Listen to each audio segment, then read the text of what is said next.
Good morning. देखो अब हमारे की जो अगली क्लास है उसमें कल का टॉपिक चला था सहकारी समिति। तो सहकारी समिति में कल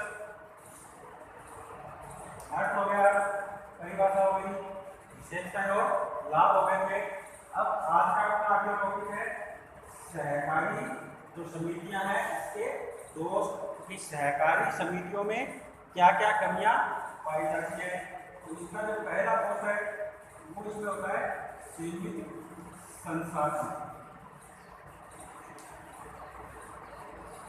कल अपने पढ़ा था कि सहकारी समिति के जो सदस्य हैं वो इसमें जब पूंजी लगाते हैं तो उसी पूंजी के अनुसार उनको क्या करते हैं, दायित्व मिलते हैं। धर्म को हानि होती है तो जिस व्यक्ति ने ज़्यादा पूंजी लगाई है उसको ज़्यादा हानि चुकानी पड़ेगी, जिस व्यक्ति ने कम पूंजी लगाई है उसको कम हानि चुकानी पड़ती है। तो इसके लिए जो सदस्य हैं वो इसमें ज़्यादा पूंजी नहीं लगाना चाहते। उनको पता है कि अपन ज़्यादा पूंजी लगाएंगे तो अपने को क्या करना पड़ेगा, यदि फर्म को हानि होती है तो अपने को ज़्यादा दायित्व चुकाने पड़ते हैं। इसलिए वो क्या करते हैं, अपनी पूंजी को सीमित रखते हैं। तो सीमित पूंजी के कारण इसमें जो संसाधन हैं यानी इसमें जितनी भी संपत्तियाँ, भूमि, भवन, मशीनें या जो भी कुछ इसमें लगा हुआ है वो क्या रहता है, सीमित रह जाता है कि इसके संसाधनों में क्या नहीं हो पाता, ज़्यादा विकास नहीं हो पाता। दूसरी इसकी कमी है असक्षम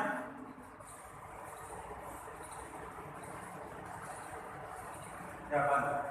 असक्षम प्रबंध के मतलब कि इसके जो सदस्य हैं वो व्यक्ति जो इसमें प्रबंध कार्य देखता है, निर्णय लेता है, काम के संबंध में योजनाएं बनाता है, प्लानिंग करता है, उसको कार्यों के बदले किसी भी प्रकार का क्या नहीं मिलता, वेतन नहीं मिलता। यानी इसके जितने भी सदस्य होते हैं सारे क्या होते हैं, अवैतनिक होते हैं, यानी उनको काम के बदले में कोई तनख्वाह नहीं मिलती। अब जब उनको पता है कि अपन को काम करना है, उस काम के लिए अपने कोई तनख्वाह नहीं मिल रही तो वो ज़्यादा मन लगा के कार्य को पूरा नहीं करते या वो कार्यों में रुचि नहीं लेते। तो इसका जो प्रबंध व्यवस्था है वो सामान्य बनी रहती है। सरकार के द्वारा इनकी जो योजनाएं चलाती है उन योजनाओं को इनका लाभ नहीं मिलता, या और भी कोई व्यावसायिक जो लाभ प्राप्त होना चाहिए वो लाभ इनको प्राप्त नहीं हो पाते क्योंकि इनके सदस्य क्या नहीं लेते, इनके कार्यों में रुचि नहीं लेते। और रुचि नहीं लेने का कारण क्या है कि उनको काम के बदले क्या नहीं मिलता, किसी भी प्रकार का वेतन है वो नहीं मिलता। अब जब अपने को तनख्वाह नहीं मिलेगी यानी अपने को काम के पैसे नहीं मिलेंगे तो अपना स्वाभाविक है कि उस काम में क्या नहीं होती, अपनी रुचि नहीं बन पाती। तीसरा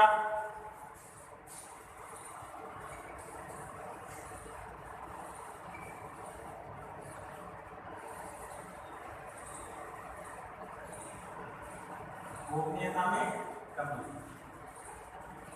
भारतीय जो सहकारी अधिनियम का अपने पढ़ा कौन सा था, 1912। इसमें प्रावधान दिया गया है कि कोई भी जो सहकारी समिति है उसको अपने खातों की सूचना सार्वजनिक करनी होती है। यानी वो अपना कितना लाभ कमाया, कितनी उनको हानि हुई, क्या उनकी कार्य प्रक्रिया है, किस तरीके से वो अपने कार्यों को पूरा करते हैं आदि सभी की जानकारी क्या करते हैं, सार्वजनिक करने से जनता के मध्य उसको बताना होता है कि वर्ष में अपन ने इतना लाभ कमाया, इतना व्यापार किया, इतनी अपने को हानि हुई। तो अपन ये कह सकते हैं कि इसकी एक कमी के रूप में है कि वो अपने निजी रूप से कार्यों को पूरा नहीं कर पाते। और चौथी जो कमी है वो है इस पर क्या पाया जाता है, सरकारी नियंत्रण पाया जाता है कि सरकार इसके लिए क्या करती है, अलग अलग योजनाएं बनाती है।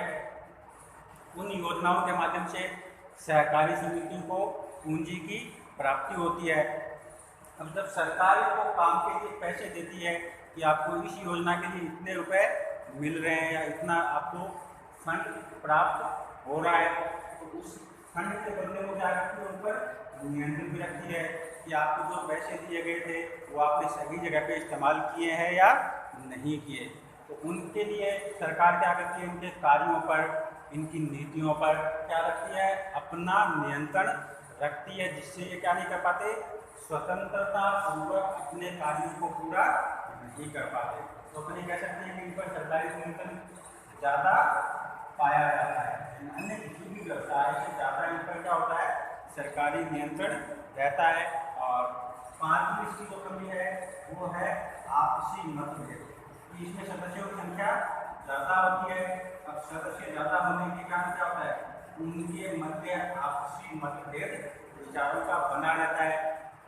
शीघ्रता यानी जल्दी से वो किसी एक निर्णय पर नहीं पहुंच पाते, क्योंकि एक के द्वारा किए गए निर्णय दूसरे के लिए गलत हो सकते हैं और दूसरे के द्वारा लिए गए निर्णय पहले व्यक्ति के लिए गलत हो सकते हैं। इसलिए उनमें क्या पाया जाता है, आपसी मतभेद है वो पाया जाता है। उसके बाद में अगला इसमें आज का जो दूसरा टॉपिक है वो है समितियों के प्रकार। सहकारी समिति कितने प्रकार की होती है या किन किन रूपों में ये काम करती है। तो अपन कह सकते हैं कि जो सहकारी समितियां हैं ये सामान्य रूप से 6 प्रकार की होती है, यानी 6 रूपों में ये अपने कार्यों को पूरा करती है। पहला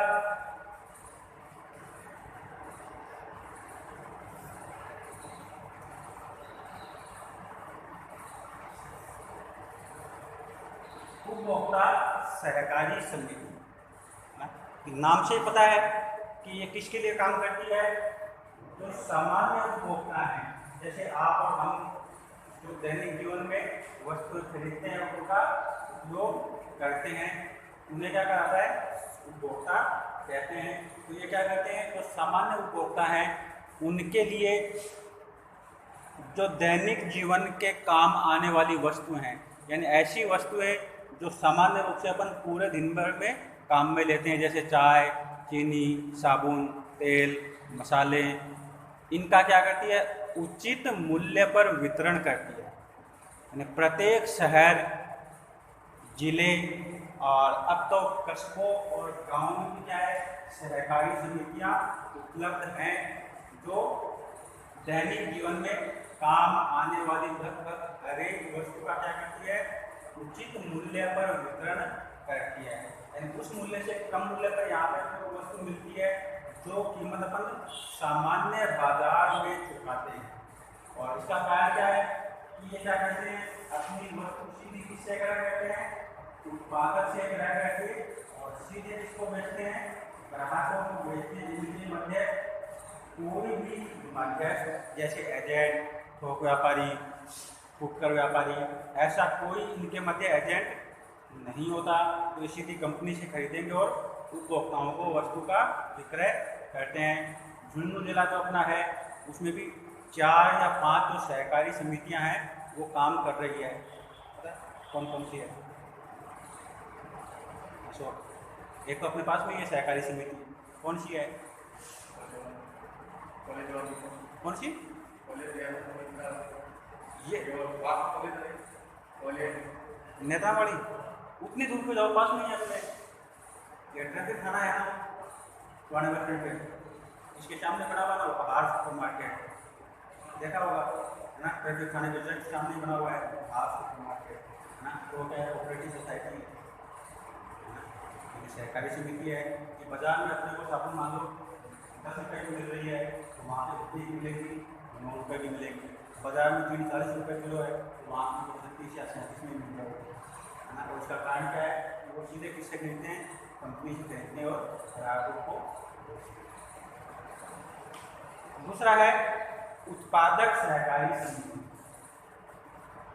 दूसरा उत्पादक सहकारी समिति, इसका भी अपन नाम से इसको समझ सकते हैं कि उत्पादक यानी ऐसी वस्तुएं जो छोटे छोटे व्यापारियों द्वारा या किसानों द्वारा क्या की जाती है, उत्पादित की जाती है, यानी बनाई जाती है। जैसे फल, सब्जियां, दूध, और इनके अलावा जो छोटे और लघु व्यापार हैं जैसे साबुन है, नमकीन है, ऐसी जो वस्तु, पापड़ है, ऐसी जो वस्तु बनाई जाती हैं, उनसे ये क्या कहते हैं, सीधे वस्तु खरीदते हैं और किसको बेचते हैं, ग्राहकों को बेचते हैं। तो उनका बाजार में क्या नहीं हो पाता, शोषण नहीं हो पाता। जो उत्पादक हैं उनको भी अपनी वस्तु के सही दाम मिलेंगे और ग्राहक को भी वस्तु सही कीमत पर उपलब्ध हो जाएगी। तीसरा है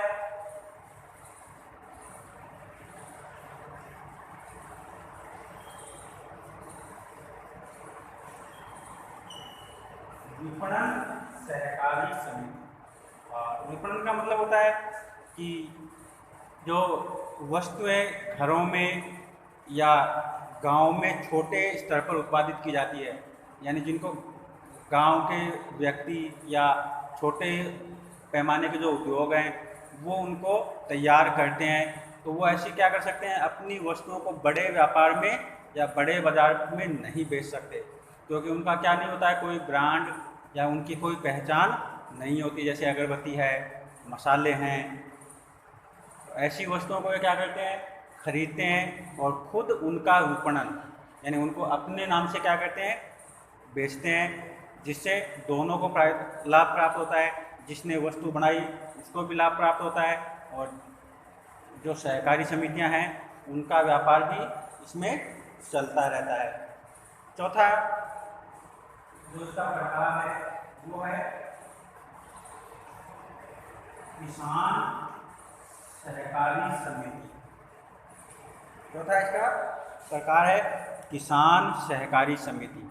अब नाम से इसका पता चलता है कि ये किसके लिए काम करती है, जो किसान वर्ग है उसके लिए ये काम करती हैं। और ये क्या करते हैं, किसानों को कम कीमत पर बेहतर फसल उत्पादन के लिए अच्छी गुणवत्ता वाले बीज, खाद, मशीनें, सिंचाई के साधन और फसलों से संबंधित अन्य जानकारियाँ, वो स्थान जहाँ पे वो अपनी फसलों को आसानी से बेच सके आदि सुविधाएं उपलब्ध करवाती है।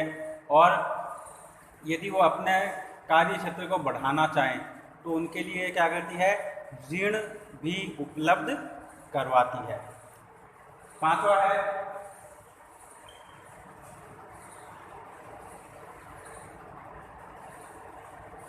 ऋण सहकारी समिति। अब ऋण सहकारी समिति का मतलब कि ये क्या करते हैं, ऋण प्रदान करने का कार्य करती हैं। यानी छोटे किसान या छोटे दुकानदार या छोटे उत्पादक जो अपना स्वयं का व्यापार लगाकर क्या होना चाहते हैं, आत्मनिर्भर बनना चाहते हैं, यानी अपना खुद का व्यापार वो शुरू करना चाहते हैं। तो खुद का व्यापार शुरू करने के लिए उनके पास क्या होनी चाहिए, पूंजी होनी चाहिए। तो ये सहकारी समिति गाँव में या कस्बों में ऐसे व्यक्तियों की पहचान करती है जो अपना स्वयं का कोई भी लघु व्यवसाय या कोई दुकान या अपना कोई उत्पादन फर्म लगाना चाहते हैं, और यदि उनके पास उस कार्य के लिए पर्याप्त योजनाएं हैं तो सहकारी समिति उनको सस्ती ब्याज दरों पर क्या करती है, ऋण उपलब्ध करवाती है, जिससे वो आसानी से क्या कर सकते हैं, अपने व्यापार का संचालन कर सकते हैं। और अगली और जो लास्ट का प्रकार है वो है सहकारी आवास समिति। सहकारी आवास समिति यानी ये समिति क्या करती है, ऐसे व्यक्तियों की पहचान करती है जिनके पास रहने के लिए घर उपलब्ध नहीं है, तो उनके लिए क्या करती है, सस्ती दरों पर घरों का निर्माण करके उनको आवास सुविधा उपलब्ध करवाती है। झुंझुनू जो अपना ज़िला है इसमें भी योजना चलाई गई थी, अभी भी चल रही है ना। हाँ, कि जो वहाँ पंचमुखी बालाजी है उसके थोड़ा सा आगे आवास कॉलोनी बन रही है, सहकारी आवास समिति। कम से कम उसको चलते हुए आज 6-7 साल से ज़्यादा का टाइम हो गया है ना, अभी तक वो मकान पूरे नहीं हुए। तो उन्होंने जनता से पैसे उठा लिए और सरकारी काम अटक रहा है। क्यों अटक रहा है, क्योंकि उनको क्या नहीं मिला, उन पर क्या है, सरकारी नियंत्रण है ना। जब सरकार उनको पैसा भेजेगी तो वो अपना काम आगे बढ़ाएंगे ना। उन्होंने जनता से मतलब मान लो मेरा इसमें नंबर आया था तो मेरे से मान लो उन्होंने एक लाख कितने लिए, 20,000 रुपये ले लिए, या मान लो 5 किस्त करके कितने ले लिए, 1 लाख रुपये ले लिए। अब 1 लाख में मकान पूरे बनते हैं तो उन्होंने जितना पैसा उनके जनता से जमा हुआ था वो तो सारा लगा दिया, तो हमारे 70-80% तो तैयार हो गए। तो 20 या 30% अटके हुए हैं। तो किसकी वजह से अटके हुए हैं? सरकारी नियंत्रण की वजह से। जब सरकार उनको पूंजी अलॉट करेगी यानी पैसा भेजेगी तो वो काम पूरा होगा।